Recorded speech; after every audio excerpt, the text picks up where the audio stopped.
Welcome to Saray Wealth. My name is Joe Anderson, and today I'm joined with Senior Wealth Manager and my partner, Scott Hefty. Today we're diving into the topics around interest rates and market fluctuations and how to view these with a long-term perspective. This is our Decade Edit series, which is our more advanced strategy series. Our hope is to take you through more complex strategies and allow them to be approachable and attainable. Most time when we're thinking about market cycles, we think back to maybe a stock market crash or these corrections that occur so often and how that affects maybe our investment accounts, our retirement plan. But really, a market correction and a market cycle goes deeper than that. You know, most people don't realize this, but the first market cycle goes all the way back to the 1600s, and it goes back to the Dutch Republic. If you think of the Dutch Republic at the time, it was actually the wealthiest per capita nation in the world. It was a hub of finance, and they were doing tradings and option strategies, pretty advanced things at that time. And this first market cycle that really we have record of was actually around tulip flowers. And so between 1634 and 1737, the price of tulip bulbs or seeds exploded. And we're talking about speculation, trading, options all around a single flower. And by the time 1637 rolled around at its peak, the price of a single tulip bulb went as high as a 10-year salary for a skilled tradesman. Wow. So, you know, if you think about it, it's a fascinating topic. If you want to read more about it, look up Tulip Mania and the Dutch Empire. I tell that story because it goes to this concept that market cycles aren't about financial instruments or prices. They're about human nature. It's about how we as a society value certain items. It's how we approach risk and greed and all of these different metrics that we're looking at. And here's the thing, when we know that's how society values it, we put these dollar signs attached to it. And when we quantify all of these changes, it becomes this big fancy term we call an economy. And so at the end of the day, the economy becomes our collective, values, our hopes and dreams, and us quantifying that with our money. So what do we do about this? Because knowing that how trends and values can shift and cause these different market cycles, our focus needs to dramatically change when we're talking about how we respond in light of that. The key isn't about predicting these market cycles, it's about preparing for them and understanding how our values fit in as part of our overall North Star. What is our direction? Where are we at in life? And when we're able to understand and truly grasp our values to this piece of the equation, we gain a greater sense of confidence in how we navigate these market cycles. If we compare sometimes market cycles to maybe an ocean where there's different currents and drift and wind and things that can affect the overall outcome of a boat if it's sailing the ocean.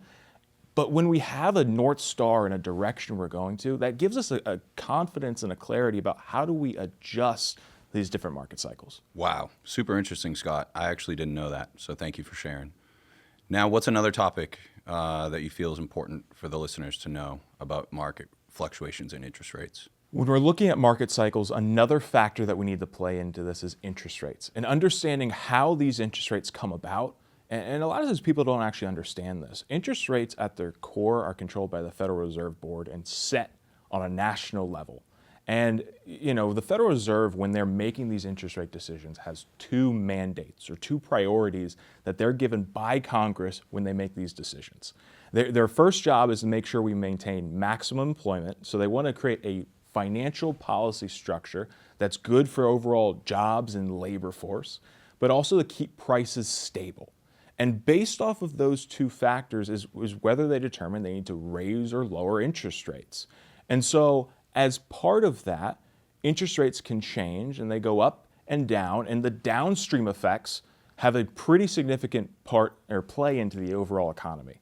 I mean, we know this, right? When we look at people who are purchasing houses or buying cars, and we see how interest rates can dramatically affect affordability, the decisions that we make. And so it's designed to transfer the values of us as a society to make sure that we make certain decisions. that align with maximum unemployment and align with price stability. And so, what the downstream effects of this can be pretty powerful. And what people don't see outside their day-to-day lives is the overall effect on business investment. When it comes to businesses and the way they invest and the type of returns they're looking to get, the interest rate conversation plays a large part of this equation.